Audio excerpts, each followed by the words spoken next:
everybody. Hi, guys. Well, from beautiful Salt Lake City, Utah, It's Thank God I'm Atheist. the podcast. I'm Frank Feldman. And I'm Dan Beecher. And coming up on the show today, Dan, the government's just giving out money, Dan. Just willy-nilly, just throwing it around, just making it rain. Yeah, I wish. You know? And so we're going to... I mean, they're doing that for some. I don't know. My gig economy unemployment insurance is winding down, and I don't think I'm going to get any more. So I'm not excited. Oh, damn. About that. But the government has found a very worthy repository for a bunch of our money, our tax money. And let me tell you, dear listener, you ain't gonna like it. Yeah. So yeah. Not a good look. We'll be getting to that. But in the meantime, Dan, Yeah. there's some new psychological research, Dan, Okay. that seeks to link atheism to something, and I'm curious to hear your response, because Is it linked- STDs? Is it linking atheism to STDs? Because we're all sluts. No, We to atheists. in fact to emotional suppression. Oh. Yeah. I don't know how I feel about that. This is what I'm saying. They did this research on a group of 1,059 undergraduate psychology students. They surveyed them, right, and about their religious beliefs, and had them complete an assessment of their emotion regulation tendencies. Right. Okay.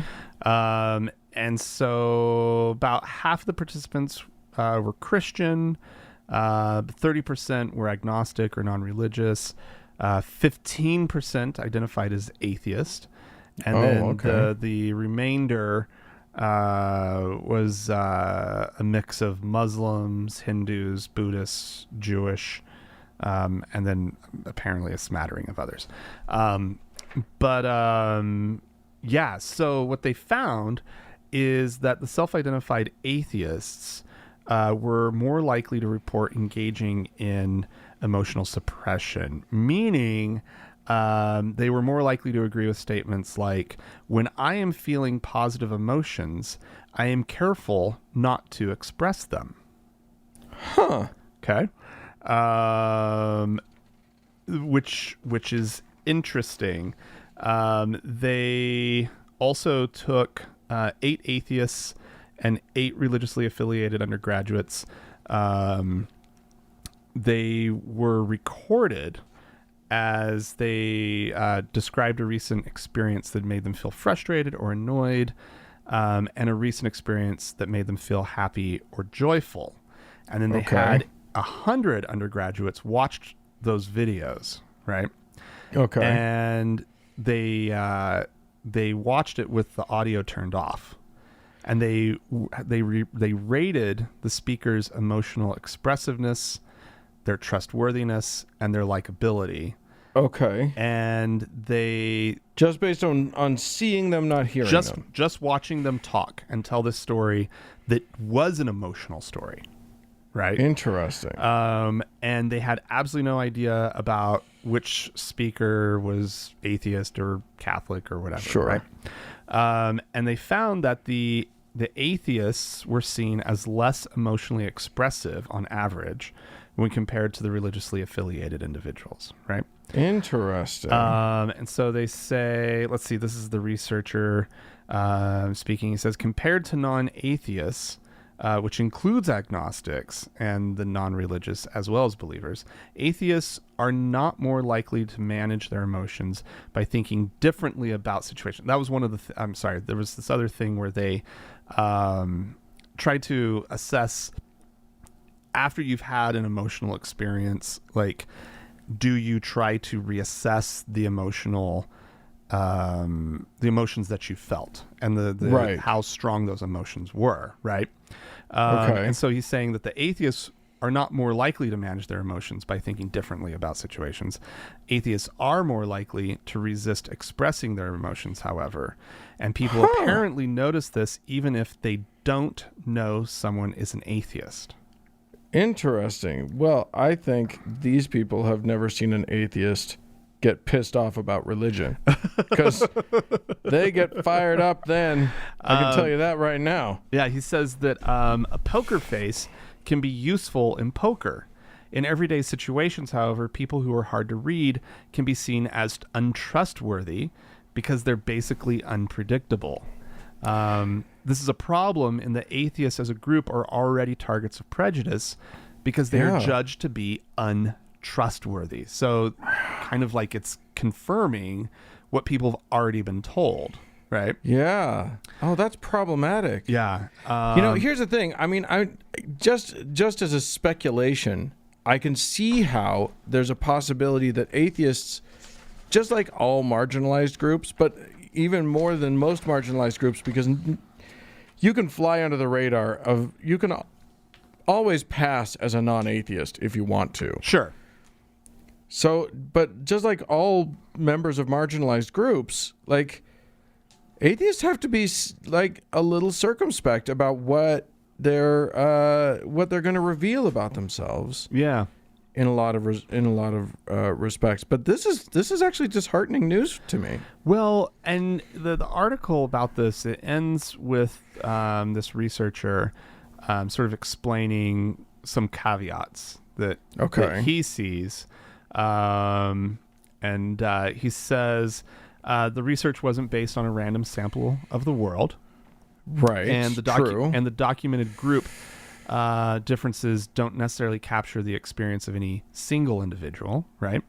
Well, obviously. And then he says a substantive issue is that people in the big sample were surveyed at a single point in time, mostly in emerging adulthood. Neither worldviews nor emotional regulation strategies can be expected to remain stable over time, right? And so maybe there's kind of this sense also that younger atheists, college-age atheists, right, that maybe as they're still sort of testing the waters, so to speak, of how people are going to perceive them. And maybe they haven't completely found a circle where they can open up and be more expressive. And maybe they've actually faced some bad, some negative consequences. Yeah, people having bad reactions to their atheism. And so maybe they've sort of become a little guarded. I don't know. I'm not a psychologist, but it does seem to me that like there are limits to this. But what you can definitely take as a potential conclusion here is that this age group might have some issues. And express your feelings, everybody. Come on. Well, why, like, the article tries to talk about like, well, maybe there's a reason why some people are drawn to atheism, right? Because they're already like emotionally suppressed, and it's like, I don't think that's the case, right? Like, that's not it. I think it's because people are probably being guarded. It's because people know that there are risks because of how they see the world, right? Yeah. Yeah, and it's a worldview that is not without danger. There are people in this world who will treat you badly. Mm-hmm. So in all things, you kind of learn to be careful. At least some people do. I never did, but you learn to be careful about how much you reveal of yourself to certain people. Right. Yeah. And so I think it's kind of. I hope they look further into this, right, and find maybe some different conclusions to make. Yeah, I don't know. That's it's what's disappointing to me is not I'm not disappointed in atheists, but I'm disappointed in the fact that like I want all of us to feel comfortable sharing our emotions, being emotional human beings, and right, but when you have a hard time just expressing the most basic thing about yourself because you don't know how people are going to perceive it, right? Yeah, especially if you've tried and people Yeah. have shot you down and made you feel like shit about yourself. Yeah. That's so tricky. Yeah. So hard. But like, I think as an adult, like emotional expression, I guess I have some of, I have things that I'm guarded on and whatnot, but I also, Yeah, you're basically a robot. but I think that, I don't think that I have a particular problem expressing strong emotion. Right. Right. But I think that maybe if you'd asked me when I was younger, that probably would have definitely been true or more true or whatever. Interesting. Right? I don't know if you... Well, there you go. As a young actor, it was probably very different because you were going through a program that was forcing you to face strong emotion. I'm pretty sure everybody around me wished that I would express less emotion. I'm pretty sure. I know I've felt that. Yeah, I know you have. All right, fine. Well, there you go. I'm gonna move on to some other emotions now. Oh, that actually does boggle my mind a little bit. Because atheists have this reputation for either being complete assholes or like robotic. Like Abed on Community or what's his name on the Big Bang Theory or whatever. Right. Like we have this this reputation, but. Okay, so maybe it's founded in something. I don't know. Yeah. My friends aren't like that. My awesome atheist friends aren't like that. Anyway, I'm going to talk a bit about this. Made a lot of headlines, a lot of news. Recently, you probably heard about it. There was a bit of a congressional dust-up in these United States between Representative Alexandria Ocasio-Cortez and a guy named Representative Yoho. What's Yoho? He's from Florida, and I can't remember his first name. Steve something. Ted Yoho. And here they had a little bit of a heated exchange on the Capitol steps, and then she came back out, and in front of the press, called her a fucking bitch. Oh, this must have been bigger on social media than. I didn't see this. When did this happen? Last week, I think. Oh, wow. So not a great look. No. And Ted Yoho was he went to the floor of Congress and made a non-apology. In which he declared that he, A, would never do that sort of thing because he has a wife and daughters, and B, he didn't say it, and C, he's really, really sorry if anybody thought he said it and it hurt them, but he didn't say it. Is there audio? Is there tape? Not that I know of, that's but enough witnesses that it's like, we know it happened. Right, okay. He was in front of members of the press, and they reported it. Wow. Anyway, then AOC herself got up a day or two later and got on the congressional floor and said, no, I'm not going to be spoken to like that, and I'm certainly not going to stand around and watch while this body just accepts that non-apology as being okay. And she had a great speech. Anyway, none of that is really pertinent to what happens on our show. What is pertinent to our show is that Representative Yoho sat on the board of a group called Bread of the World, which is a Christian charity. Okay. That works to provide to sort of help with hunger, people suffering from not enough food. And they have now asked him, and he has given his resignation. Nice. So, boom. Consequences. An actual Christian group behaving like Christians. Behaving a little bit like Christians. It's one of those rare sightings. It's like seeing an owl in its natural habitat. Yeah. You almost never see it, but like... No, actually, I want to back off of something. Okay. I think that we need to get away from this idea of like Christians actually behaving like Christians. Like Right. Christians have this like, oh yeah, they're good people, right? Right. Like it's No. just a given. Christians, oh, good people, right? Okay. Like I think it should be, oh, Christians behaving like decent human People. beings. Right, yeah, exactly. Okay, so allow me to rephrase. Ted Yoho was acting like a Christian, and then this Christian organization shockingly decided to just be decent humans instead of Christians. Yes, that's it.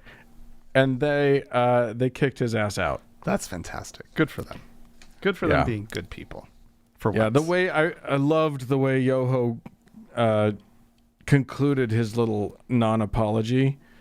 After he had said, I didn't say the thing, but if I did, I'm sorry, but I didn't, sort of thing. Yeah. He said, I cannot apologize for my passion or for my passion or for loving my God, Oh, my no. family, and my country. Oh God. Yoho. Because a good straw man works so great. No one's ever asked anybody to apologize for any of those things. But Christians love to trot shit like that out. I won't apologize for loving Jesus. Okay, well, we asked you to apologize for being an asshole. Is like Yoho, like how's that spelled? Is it like YOLO? Y-O-H-O. It's So it's like Y-O-H-O. you only hug once. Homo once. That's pretty good. Yeah. All right, Dan. Well, the Alaska Supreme Court. Uh-oh. Yeah, this could be really bad. No, they've actually affirmed a lower court decision that removed an elderly woman from the care of her daughter because the daughter had declined to treat the woman's epilepsy, saying that she would only use prayer. Even in the event of a medical emergency. And apparently this is very well documented that she would just, the mother would have a seizure and this woman would just start praying, you know. Great. And so the daughter is only identified as Rachel O. And the mother is identified as Tiffany O. And the daughter, Rachel, had been claiming that that this was a religious rite because she had gone through some sort of like certification for some ministry or something or other. Oh my God. So she was like she had graduated from a ministry school.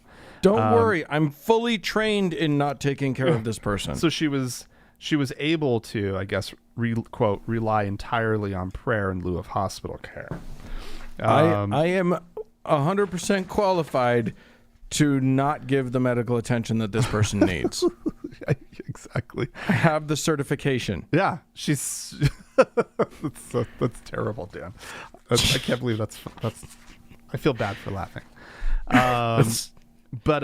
Yeah. So let's see. I pulled up this afternoon the actual like their document, right? The ruling. And let's see. There were some really choice things that didn't make it into the article that I read. Let's see. Rachel reported that when Tiffany had seizures, she prayed for her. Okay, I said that. She stated that it was up to Tiffany to self-administer her own medications. Oh my God. She wrote that psych meds aren't God. Well, nor are they she's not wrong about that. Nor are they life-preserving, nor are they healing, right? What? And so she has clearly never dealt with, I mean, she knows about epilepsy. She knows about a full tonic-clonic seizure and what it can do to a person. Fuck you. Right. And so the court concluded that if Tiffany required immediate medical attention, the results could be fatal. For this reason, while religious liberty is a fundamental right under the Alaska Constitution, the state's actions in this case are justified by a compelling interest. Yeah. So, good. Somebody's life is more important than their caregiver's religious, beliefs. Yeah. Because Tiffany, was unable to. Not only was she unable to care for herself, she also had some other issues going on where she wasn't deemed able to. She needed a guardian. Competent. Yeah, she wasn't competent.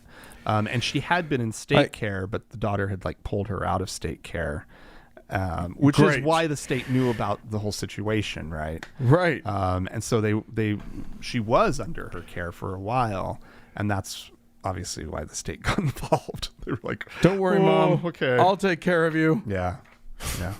So that is a good decision. Thank you, Alaska. That's horrifying. For saving a woman's life. Oh my God. Ugh. Well, I am going to tell us some good news about a scholarship that has become available. Oh, okay. This is it's a $500 scholarship that basically any 2020 high school graduate can apply for. Okay. And it's sponsored by the Satanic Temple. Oh, nice. Okay, good. And it's called the Devil's Advocate Scholarship. Oh boy, I love it. Put it on your CV. I'm very happy about the whole thing. And to apply for it, applicants must answer one of a few questions. So, for instance, what initiatives have you undertaken that are consistent with TST's tenets and mission? Okay. Which I think is great. If you haven't read the Satanic Temple's tenets, they're actually much better in terms of moral guidance or whatever than the Ten Commandments. They definitely beat them out. Not hard to do. Right? Yeah, it's a low bar, but not if you ask a Christian. Oh. Or applicants can. Yeah, there's a whole bunch of different things. It's still open until. Oh nope, applications. Oh yes, it's open until August 31st. So people hearing this now, if you are a 2020 graduate or have a kid who is, they may apply. Another thing you could do is answer the following question. Please discuss and describe in detail any one of the teachers who crushed your spirit, undermined your self-confidence, and made you hate every minute you were forced to be in school.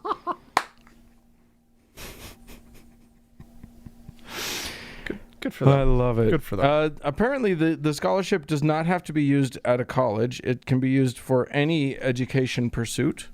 Nice. Okay. Yeah, I think people should go to the website. It's just thesatanictemple.com/pages/scholarship.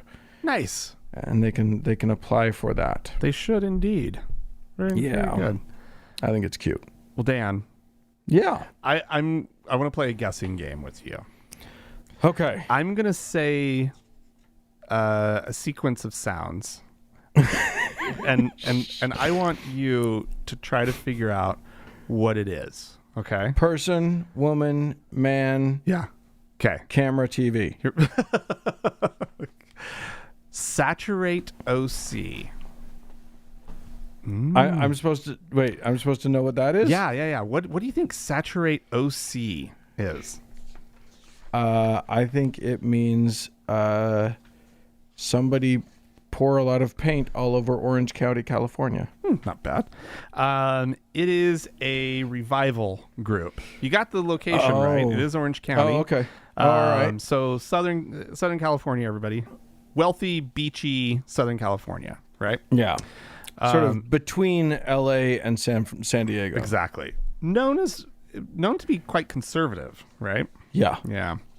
Anyway, it's a religious revival group, and they have been holding revivals in Huntington Beach, on the beach. Okay. Oh. And the good folk at the at City Hall, they're not so happy about this because, of course, this is a time of COVID. This is a time of communicable, disease, right? There is a pestilence upon the land. Yes, and these people currently are ignoring it. Right. Wholesale. Anyway, as you know, California has limitations on gatherings held outside. I believe they're capped at 100. And then even then, like, it's supposed to be socially different or distanced. Everybody's supposed to be wearing masks. Right. Well, 300 to 400 people, they estimate, showed up on the beach. I watched some video. Not a lot of masks in view. And they performed baptisms. They sang. Let's see. The organizer of it, she got up in front of everybody. She did a little speechy thing, and she says, "You can't cancel Jesus," right? Because, in reference to the fact that the city was trying to cancel this event, rightly so. Apparently, even on the streets leading to where the event was going to be taking place, they had those big, like, programmable road signs, that'll say, like, merge left or road closed on Wednesday, right? Those kind of signs. Right. Sure. It was informing people that the event had been canceled. Which I think is great, right? Amazing. But a Utah town had to threaten to turn the sprinklers on to an event for one thing a couple months ago. Anyway, the police. This organizer, Jessie Green, she told people at the event that police had shown up at her door with a citation. And they were told not to hold such an event, but they do not plan on stopping anytime soon because, they're good Christians. Good Christians don't believe science. Good Christians equal bad people. Let's see. They have indicated that this is like the fourth such event that they've had in Huntington Beach, and they've indicated that they will be finding a different beach in the future. Good. Can it be in a different country? No. Can that beach be somewhere else, please? Just do it online. Come on, guys. Oh my God. It's so stupid. You can't cancel Jesus. Tell that to the Romans, first of all. But nobody's trying to cancel Jesus. We're just saying, please don't get together in the way that you normally do until we get this thing sorted out. And then resume as you please. Yeah, not about Jesus. Not about your beliefs. Not at all.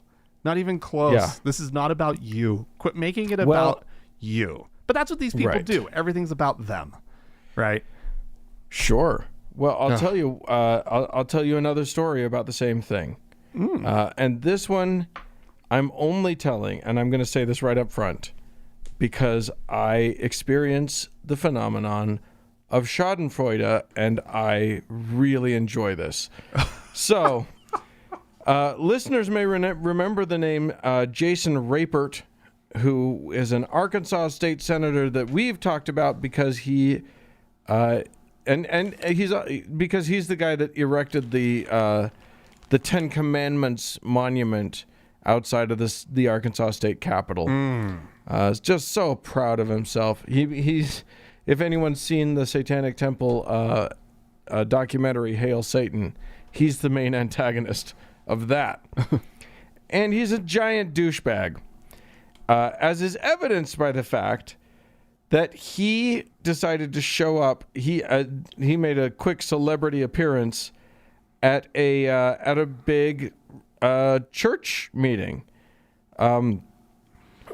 This is a meeting now. Mind you, I should say this: Rappoport has been anti-mask this whole time. When the governor of Arkansas finally mandated them, Rappoport was quick to say he opposed it on principle.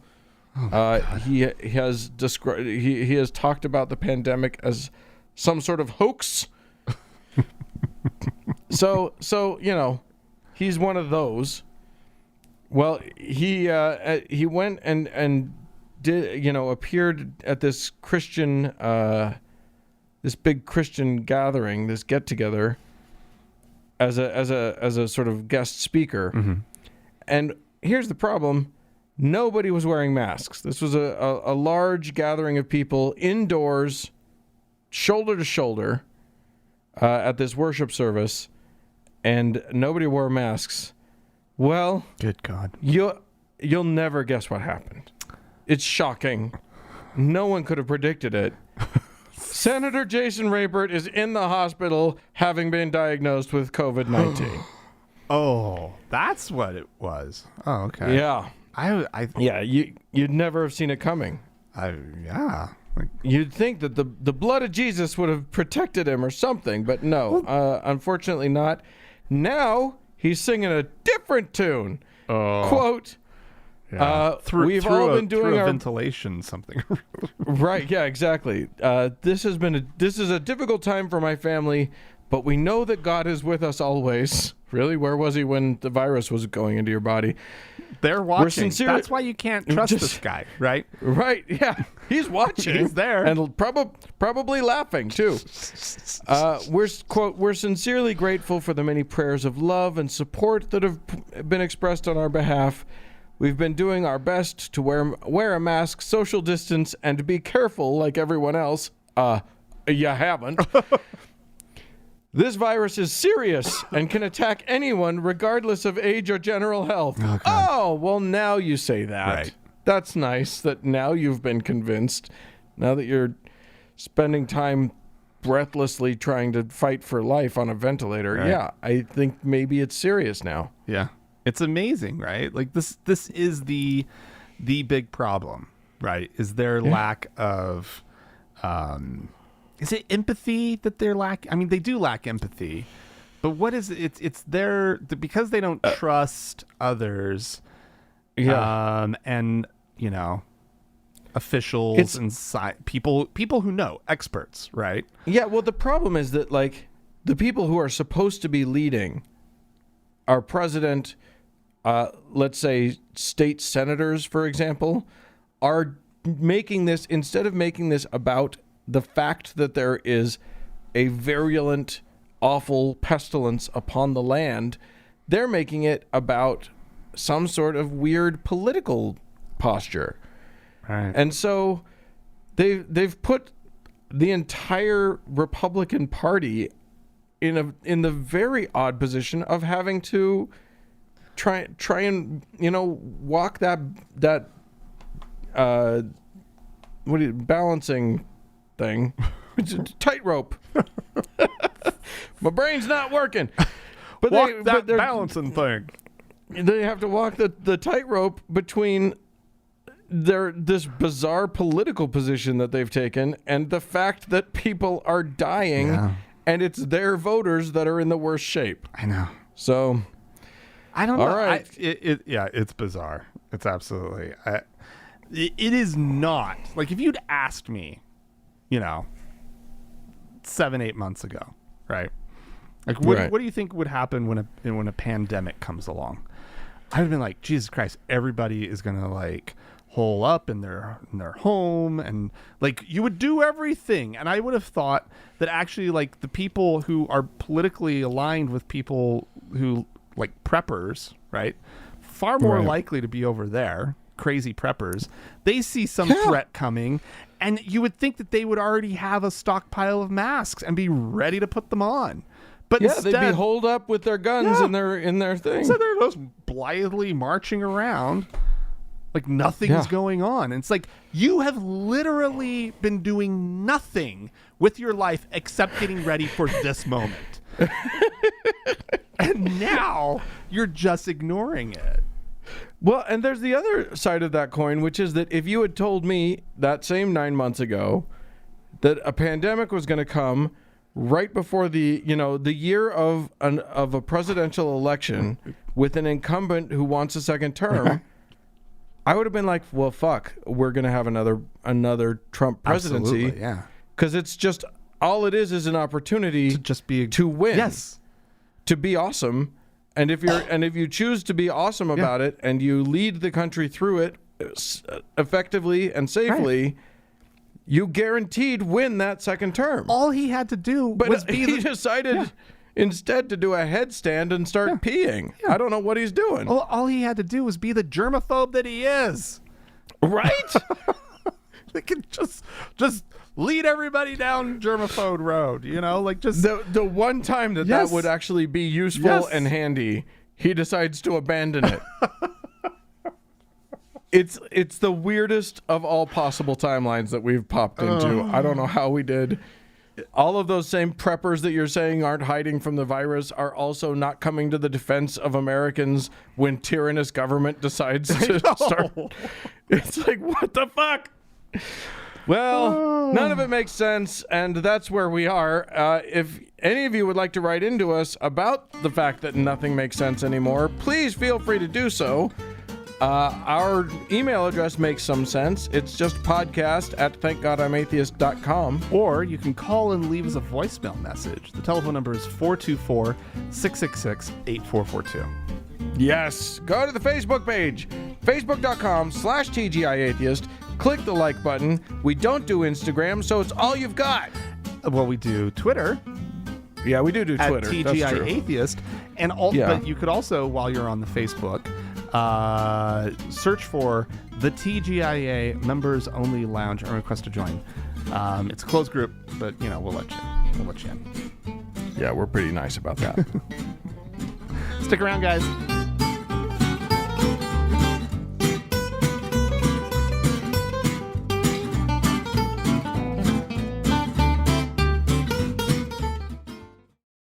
Hey, Dan. Yes. We've got a confused Christian on our hands here, and we'd like to play some audio from him. His name's Carl. When has that ever happened? His name's Carl Gallops. Yeah. And he's one of these people who he doesn't really get what Black Lives Matter is about, and and he's pretty sure he gets it. He feels like it's an attack somehow, right? The people working toward, protecting the rights of one group, that it must be an attack on his group.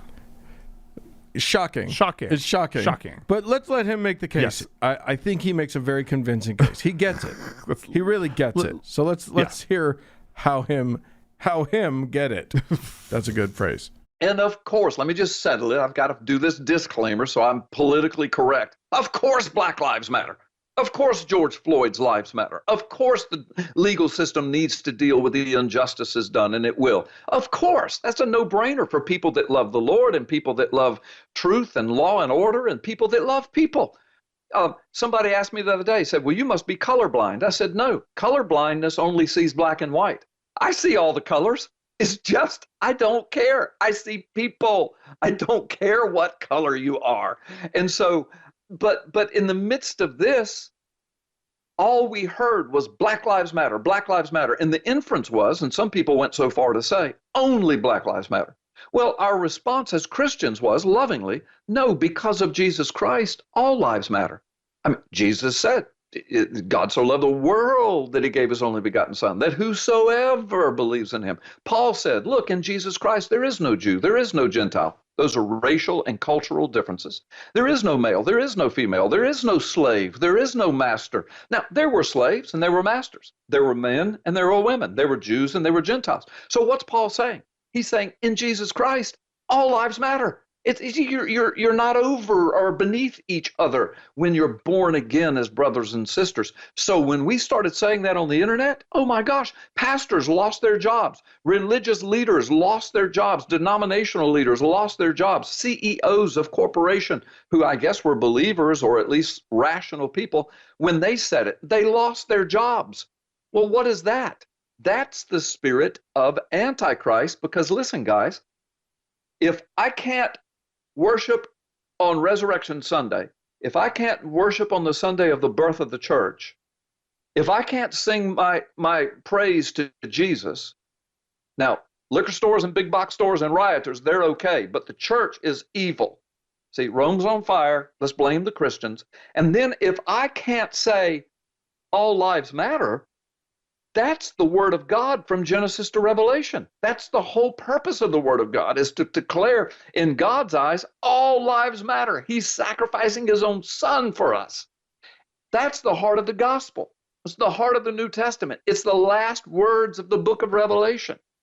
Yet the evil one has convinced the whole world that we cannot say that. I think he got a little confused in the middle there. He was like, this is all about Black Lives Matter, Black Lives Matter. And also, we can't go to church on Resurrection Sunday?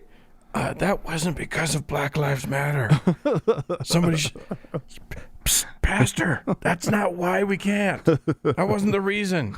Right. I don't think he knows that. I think he blames Black Lives Matter for the COVID-19. I think he thinks they're the same thing. Well, I wouldn't be surprised. But yeah, it's amazing how much somebody can sit there and say they're not racist, right? Over and over and over and over and over, and then just pick up one racist trope after another. Yeah. Right. Well, the whole, I mean, like, I feel like people ask me saying if I'm not colorblind. racist. Well, yeah, is one of the racist tropes. that's true too. Saying I'm not racist is a racist trope. And just saying I see people, right? Yeah. Whether or not you follow that up with exactly I don't see color or not. Right. Colorblind. That would mean you only see black and white. So what's the implication that you also see brown? Great. Good for you. You're amazing. What a remarkable man he must be. I just And also like the whole if I were a person of color, and I heard him say, I love everybody. I don't care what your race is. What I would hear is, I don't care if your race experiences struggles different from my own. Right. Yeah, that's true. I don't want to think about that. I only want to think about us as the same. Right. So every time you say there's something different, I'm going to just go blah la la la la. Nope, we're the same. I love everybody the same. Ha ha ha. Yeah. No, that's insightful, Dan. Did you just come up with that?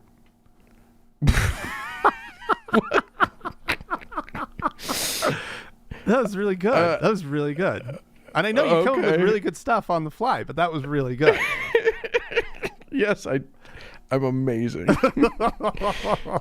No, I'm sitting there and I'm seeing like this whole like all lives matter thing, right? Like if you feel right the need to say all lives matter when somebody says Black Lives Matter, right? Right. It seems like you might be racist.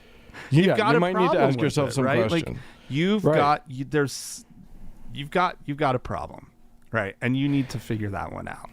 I mean, at least this guy did take the step, because what's interesting is watching like Black Lives Matter activists just ask people who feel this same way, like just to say, like, if you believe all lives matter and you believe that Black lives are part of all lives, just say the words Black Lives Matter then. Yeah. It's amazing how many people squirrel their way out of that. Oh, wow. They won't say Black Lives Matter.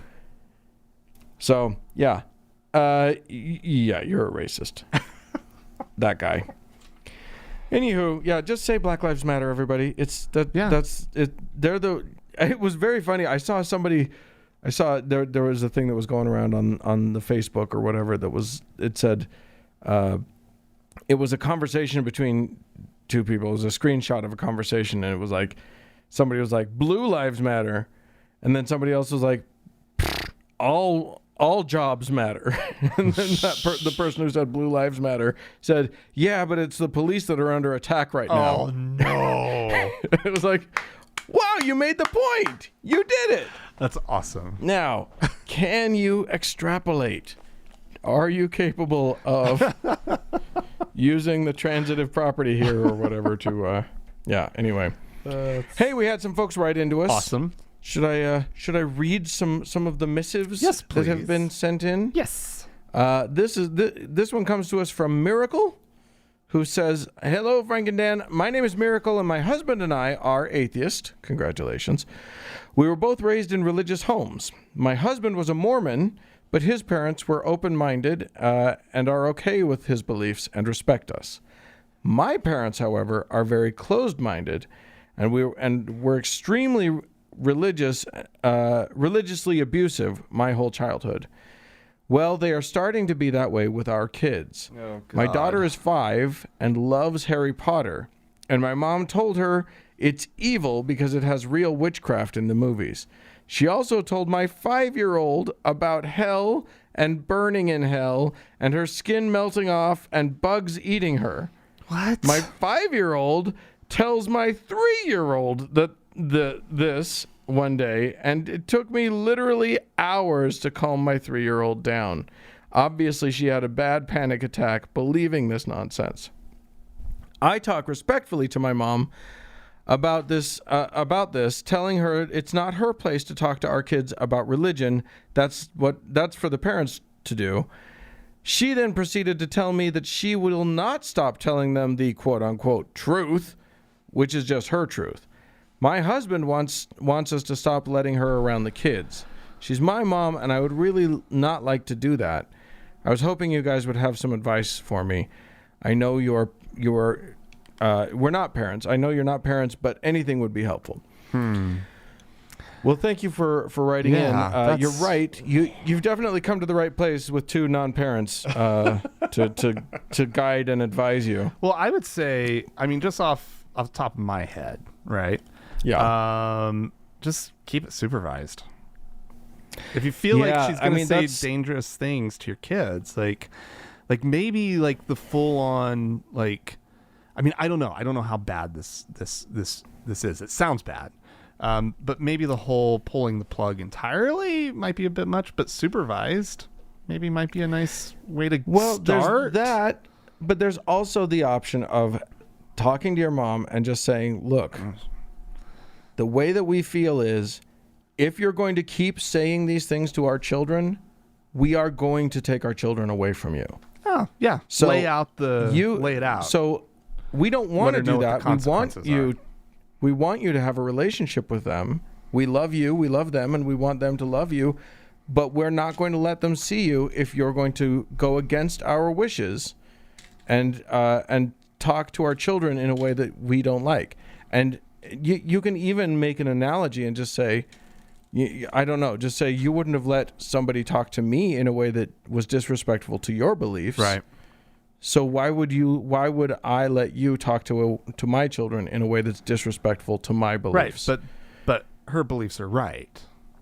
Yeah, and she's going to come at you with that.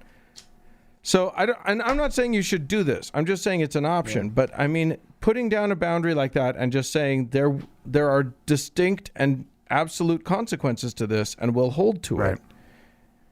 I think grandmas usually want the kids in their lives. And I think that religious people can be fucking crazy, right? It's true, and I make no guarantees about this. So just know that none of this comes with a guarantee that it's going to go well. Yeah. And you know your mom, and we don't know your mom, so you're the only one that can decide like how this works. But God damn it, telling a 5-year-old that's wretched that their body's going to be destroyed, and like that is abuse. I don't care if you believe it or not. Yeah. That's abuse to a 5-year-old. Yeah. You don't tell 5-year-olds about, like, you know, you don't tell a 5-year-old about murderers coming to kill them or whatever. And that might be true. Yeah. There might be murderers in the world. Right. There are. We know there are. Yeah. But you don't say that to a 5-year-old. No. So, like, the truth or not truth of it has nothing to do with it. Yeah. I mean, like, why? You wouldn't let the child see a movie that had that kind of content. Right. Like, guaranteed this grandmother wouldn't. Right. So why? Because it's just religion. Like, how is the fact that it's religious, a religious story or whatever, how does that inoculate the child against the damaging, against the trauma of something horrific, skin melting? Yeah. I mean, you would never let a child watch that in a movie. I shield my eyes at the end of the Indiana Jones. right? Like, When that wax person that's melts. the worst thing. I hate it. Oh, Have you seen yeah. that recently? Uh-huh. Oh, nightmares, Dan. Oh, it's terrifying. No, yeah, I think Dan gave good advice on this. So go with that. Good luck. And no, but your advice was good too, Frank. If that feels like too hard a stance, then just don't let them hang out with grandma if one of you is not there. Yeah. Yeah. That sucks because then she can't like babysit for you or whatever. And grandmas are nice, cheap, i.e. free babysitters. Babysitting labor. Yeah, that's true. Anyway, good luck. Let us know how things go. Yeah.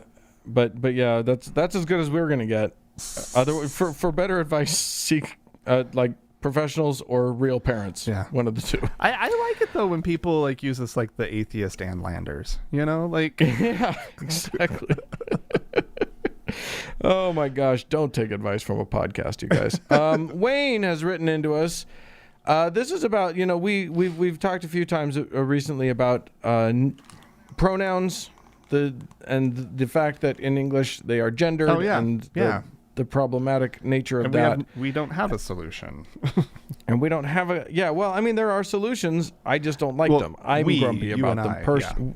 Yeah, we're personally grumpy about them. Wayne wrote in to say that, ironically, in the Islamic Republic of Iran, where Farsi is the predominant language, they have always had only one pronoun for men and women. Really? So, boom. He wrote what the pronoun is, but he wrote it in Arabic, and I have no idea how to pronounce it. It's just squiggles. Look at that beautiful pronoun. I have no idea what to do with it. It's quite lovely. I don't even know if that's Arabic. I guess it's not Arabic if it's Farsi. Right, Did they use the Arabic alphabet? I don't know. It's squiggles. You're is getting what I'm yourself saying. into some trouble with Persians. Like, well, they can deal with it. No, you could plug that into like Google Translate, Dan, and you could probably get it to actually say it for you too. Yeah, probably. Anyway, the point is, when Iran is ahead of when a Muslim country is ahead of you on gender non-specificity, you're struggling. But language is weird. Yeah, language is weird. Language is indeed very weird. All right, Max in Mississippi wrote into us. Max says, first, love the show. Obviously, we're amazing. Second, you read a letter from a fellow who lost his faith because of the election of Donald Trump. The exact same thing happened to me. Really? I had never had any bad experiences in my church, Episcopalian, and my congregation was pretty out front on social issues. We called female priests, accepted LGBTQ members, performed same-sex marriages, and recognized that the Bible and Christianity were part of evolving traditions. I was happy in my congregation until November 2016. Then I suddenly heard people chortling about the election of Mr. Trump and the supposed humiliation of Secretary Clinton. I heard racial slurs from people I had once respected. Others found ways to square their religion with their support of a man who seems to defy every tenet of Christianity, right? Suddenly, grabbing women by the pussy was something everybody said. Max did not write the word pussy, by the way. Grabbing women by the blank was something just everybody said. I knew in that instant that my faith, man, I can't talk today, was mortally wounded. After the election, I came to realize that even moderate or progressive religion was a dangerous position. It lent legitimacy to the fundamentalists of the world who would cynically or even devoutly use religion to enrich themselves, aggrandize themselves, and harm others. For society to improve, the whole thing had to be uprooted and tossed into the compost heap. Religious liberals might like to imagine that they are fighting a battle for the soul of religion, but they do not realize that they have been utterly routed. The fundamentalists and reactionaries control Christianity and most other faiths because the faith lends itself to those uses. Wow. I thought that was a really powerful point. Yeah. So there you go. Yeah, I think religion's pretty much poisonous. I love this notion that like the election of Donald Trump actually shook people out of their religious sort of complacency or stupor or whatever. That's amazing. Yeah, I don't want this to, because I'm always trying to look on the bright side of things, right? And I don't want this to come off wrong, but as long as we can get him out in the fall, right? As long as he doesn't get a second term, I'm hopeful that that this has woken a lot of people up, right? That maybe on the other side of Trump's 4 years, maybe we can make something a little bit better out of our society. It may not have been only disaster. Yeah, hopefully, if we can do that, then it won't have been for nothing, right? But I mean, I also the flip side of that is I'm also not that hopeful right now that this country can that we can say the things across the political divide that need to be said and have the other side hear it, right? Both. Well, and that might go for both sides. Yeah. We have to listen if we want to be listened to. And compromise can feel really icky when you think the other side is completely evil. So, well, especially when they refuse to compromise. Well, then that's true too. But maybe once we're in power, they'll be willing to compromise. Right. Yeah, that sounds totally plausible. It's not. We're fucked. Okay. Well, listen, we had some folks, some lovely people decided to donate to us. True. And I am going to start us off by mentioning two people that decided to subscribe on PayPal. Fantastic. Brittany and John are both new deacons. That's fantastic for us. And I really appreciate that. Thank you, guys. You got some people on Patreon? Yes, we do. We have two. We have actually four, but we have two new priests. Okay. Wow. And two new teachers. So let's see. The two new teachers are Isaac and Rocky. So thank you to the both of you. And the priests are Rebecca and Wayne. Thank you, guys. You guys, like with the deacons over on PayPal, you guys can do the whole sacrament now.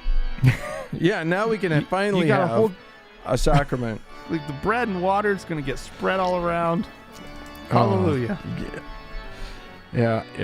It's a glorious day. Thank you guys so much. What they all did is they went to thankgodimatheist.com and clicked on the support tab. Where there are options laid out. You can go to PayPal, you can go over to Patreon, and sign up for whatever level you want to sign up at. And then also, as our Lord and Savior, our top donor, in fact, we need to thank someone very special, Davis! Thank you! Amazing!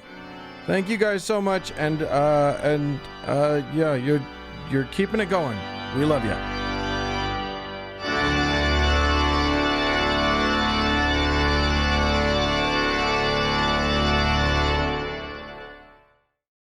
Hey, Dan. Hey. There's something that historically the Catholic Church has always just lacked. They just have had none of it. And that's money. Is that money? Is that what you're going to go? Okay. They've always had such a hard time. It's collecting up money.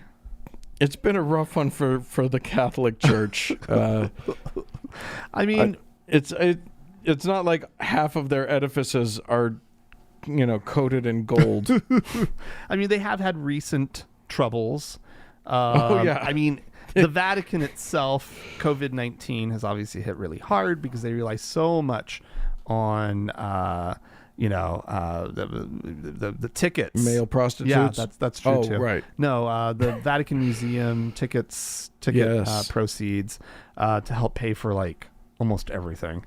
Right. And I mean, they have investments and all that kind of stuff. But then, you have all these dioceses here in the United States that are essentially going bankrupt because they've been sued by people who were molested by their priests. Right. And these court decisions have, seriously impacted the financial stability of some of these dioceses. Well, a lot of the time it doesn't even get to the court because they settle out of court. They have a program to settle, where they actually kind of discovered that in this article. I didn't realize that they were just setting up funds to just be like, hey, if you just sign this, we'll give you some money and don't sue us. Yeah.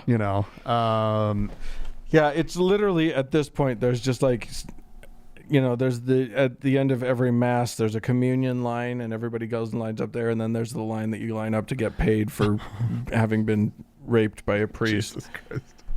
But anyway, the point is they've been appropriately, their funds have been hit. Struggling. Yeah, they've been struggling a little bit. But not so more. A bunch of dioceses, no, not in this country. No, they are saved. And that savior comes by the name of COVID-19. And Donald John Trump. The what was it? The payroll protection program or whatever it was, the PPP money that has been trying to prop up America's small businesses during our economic struggles right now. Right. And these are much needed funds and they work. They basically refund the business for having kept their payroll up during a time when they're not making money. Right. And this money can also go toward rent and utilities, right? So it's like keep your business open. Yeah. We know that like you're not making any money. This is meant to be for small businesses that are going to be struggling, like a little mom and pop shop or whatever. And we are and there are rules about it. Like you got to have under 500 employees. Otherwise you don't qualify. You're too big. Right. Well, I don't know if you guys have ever seen a Catholic diocese, but the big ones have well over 500 employees. Right. Like we're talking about a whole bunch of different parishes. We're talking about schools. We're talking about all this stuff. Right. They employ a lot of people. It's a big fucking organization. Right. And somehow they have found their way into over $1 billion of PPP money.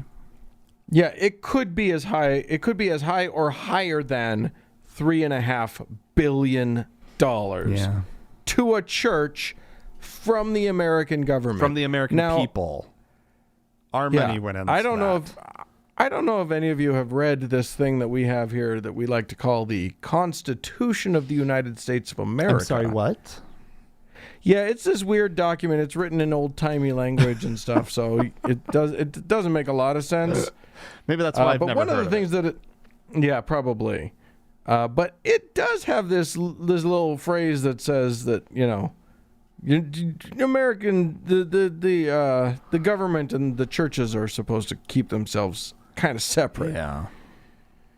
But that didn't stop a megaton of government money just flowing, not just to the Catholics, but to churches across the country. And here's the thing. They didn't want to tell us anything about who got what money. Yeah. But because like the AP and a whole bunch of other people filed a lawsuit so that they would reveal it, they did reveal some stuff. Mm-hmm. Including the fact that around 9,000 Catholic entities received loans. But here's the thing. We don't even know what...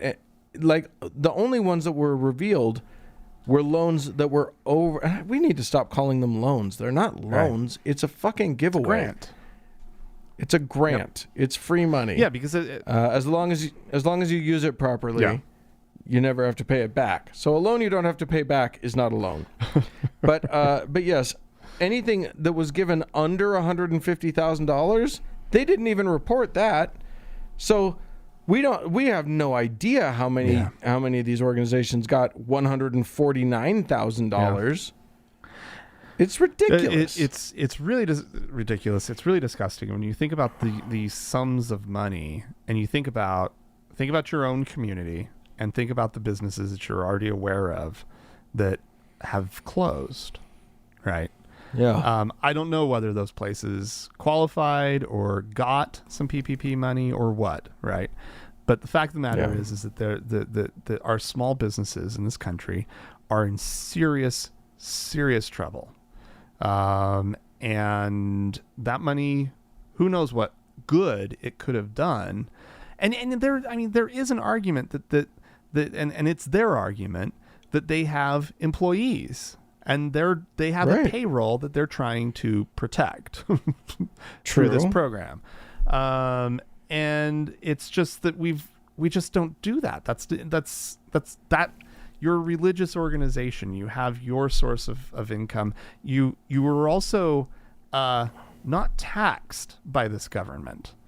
And now you're getting like you could like the argument is that these small businesses have been paying into a system that is now providing a safety net in a time of extreme and dire need. These churches have not been paying in. And now all of a sudden they're supposed to be getting money to prop them up. It doesn't work that way. Yeah, the thing is that there were some behind closed doors meetings between the Trump administration and a whole bunch of churches, and they just got them to carve out a whole bunch of exceptions to the rules so the churches could just get free money. Yeah. And my concern, and I haven't actually seen this outlined anywhere, but my concern is, and I'm guessing this is true, look, when they file their taxes, churches aren't like other nonprofit organizations. Other nonprofits are required to outline exactly where every penny of money goes. Yeah. How, it is a matter of public record how much each employee at a nonprofit makes. How, every bit of their accounting has to be entirely accounted for. So another nonprofit, a museum or something that took a PPP loan will know if they used it, how they used it. That will be clear. Right. It's very possible to me that these guys will never have to account for how they used this money. They could take it and just start paying off their, just refilling the coffers after they paid off all of their victims. Okay, but just, and never, and just invest it or whatever. But no matter what, like this money flowing in and covering their payroll for this period of time, the money that they would have used on their payroll, they can now move over to other things. Right? They don't even have to misuse it for this money to have it's a very good point. Go to allow the refilling of their coffers elsewhere. Right. Yeah. It's. Thanks to the Donald Trump and co. We now, the taxpayers, are paying for the settlements. Yeah. For all of these priests who raped people. Absolutely. So that's awesome. That's what we wanted, was to save the Catholic Church and churches nationwide. Yeah. All right. Well, look, maybe there's stuff about this that we're not seeing, Frank. I would love to know what it is. Maybe there's facets of this that we don't understand. Maybe some of our listeners have something that they would like to weigh in on. You can do it. Please feel free to do it. Write into us, podcast@thankgodimatheist.com. Or call and leave us a voicemail message. The telephone number is 424-666-8442. Yep. Hey, go to the Facebook page, facebook.com/TGIAtheist, and click on that like button. And while you're on Facebook, search for the TGIA Members Only Lounge and request to join. It is a closed group, but we will let you in. Also find us on Twitter at TGIAtheist. Yes, and speaking of social media, thanks to everybody that's helping us out in the Members Only Lounge and on the page. And also, big thanks goes out to the Red Rock Hot Club and to Gordon Johnston for the use of their music. And thanks to all of you for tuning in. We sure appreciate you. Bye-bye.